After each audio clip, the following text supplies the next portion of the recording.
তাকে ফ্যানের সঙ্গে দড়ি দিয়ে ঝুলিয়ে রাখা হয় এবং এই যে তাকে ঝুলিয়ে রাখা হয়েছিল, যে দড়িটি সেখানে ব্যবহার করা হয়েছে সেটা ডন তার স্বীকারোক্তিমূলক জবানবন্দি মতে ডন নিজে তার মাথায় বেঁধে সেখানে নিয়ে গিয়েছিল।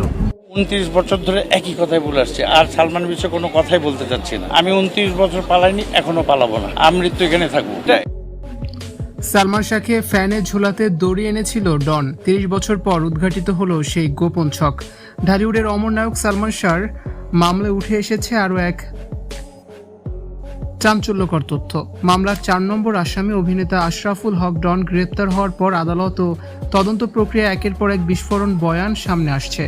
মামলার নথি ও আইনজীবী সূত্রে জানা যায়, ঘটনার দিন রাতে সালমান শাহকে সিলিং ফ্যানের সঙ্গে ঝুলিয়ে দেওয়ার জন্য সেই বিশেষ দড়িটি নিজেই সঙ্গে করে নিয়ে এসেছিলেন আসামি ডন।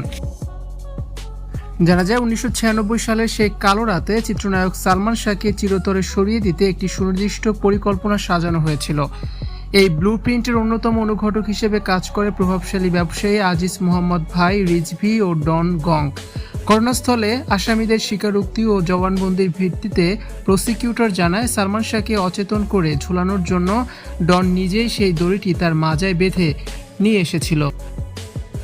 ডন যদি সত্যিই সালমান শাহর ভালো বন্ধু হয়ে থাকে, তবে সালমান শাহর মৃত্যুর পর ডনকে কেন একবারের জন্য সালমান শাহকে দেখতে হাসপাতালে বা সালমান শাহর বাসায় ছুটে গেল না? কেন সালমান শাহর মায়ের সঙ্গে দেখা করলো না?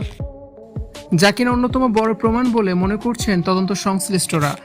সালমান শাহর নির্মম ও রহস্যজনক মৃত্যুর দীর্ঘ 30 বছর অতিক্রান্ত হলেও ভক্ত ও পরিবারের মনে বিচার পাওয়ার আশা আজও অমলিন।